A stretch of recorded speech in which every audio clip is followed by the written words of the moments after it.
ఆంధ్రప్రదేశ్లో ఘోర అగ్ని ప్రమాదం చోటు చేసుకుంది. ఝాన్సీలో ఉన్న మహారాణి లక్ష్మీబాయి మెడికల్ కాలేజీలో చిన్న పిల్లల వార్డులో శుక్రవారం అర్ధరాత్రి మంటలు చెలరేగాయి. ఒక్కసారే మంటలు వ్యాపించడంతో ఆసుపత్రిలోని రోగులు సిబ్బంది భయంతో పరుగులు తీశారు.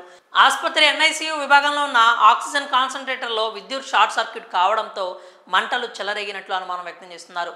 వార్డులో ఆక్సిజన్ సిలిండర్ పేలడం వల్ల ఈ ప్రమాదం జరిగింది అని కొంతమంది వాదిస్తున్నారు. సిబ్బంది వెంటనే అలర్ట్ అయి వార్డు తలుపులు కిటికీలు పగలగొట్టి చిన్నారులను బయటకు తీసుకొచ్చి కాపాడారు. అప్పటికే 10 మంది శిశువులు సజీవ దహనమయ్యారు. మృతుల్లో రోజుల వయసున్న నవజాత శిశువులు ఉన్నట్లు తెలుస్తోంది. మంటల ధాటికి వార్డులోని పిల్లల బెడ్లు ఇతర సామాగ్రి అగ్నికి ఆహుతయ్యాయి.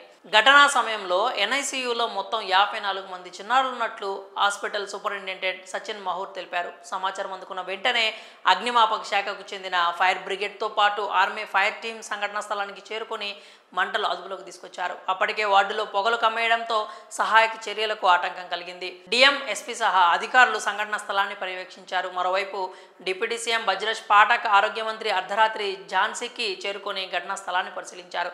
గాయపడిన చిన్నారులు రోగులకు చికిత్స అందిస్తున్నారు. మంటలు పొగ పీల్చడంతో చాలామంది చిన్నారుల పరిస్థితి విషమంగా ఉన్నట్లు సంబంధిత వర్గాలు చెబుతున్నాయి. కళ్ల ముందే చిన్నారులు చనిపోవడంతో తల్లిదండ్రులు కన్నీరు మున్నీరవుతున్నారు.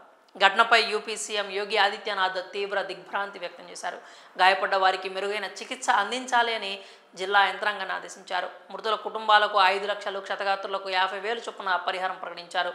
అంతేకాదు ఈ ప్రమాదం ఎలా జరిగింది, దానికి కారణాలు ఏంటి అనే విషయంపై 12 గంటల్లో నివేదిక సమర్పించాలి అని Jhansi divisional commissioner police range deputy inspector జనరల్ను ఆదేశించారు.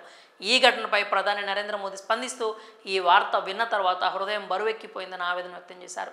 ఈ ఘటన గురించి ప్రత్యక్ష సాక్షులు మాట్లాడుతూ హఠాత్తుగా మంటలు వ్యాపించడంతో భయంతో రోగులు సిబ్బంది బయటకు పరుగులు తీశారు. పిల్లల వార్డు పెద్ద ఎత్తున మంటలు వ్యాపించి దట్టంగా పొగల్లుకుంది. పిల్లల తల్లిదండ్రులు వార్డులోకి వెళ్లలేని పరిస్థితి నెలకొంది. అప్పటికే కొంతమంది చిన్నారులు చనిపోయారు. కళ్ల ముందే చిన్నపిల్లలు కాలిపోవడం చూస్తుంటే గుండె తరుక్కుపోయింది అని కన్నీరు పెట్టుకున్నారు.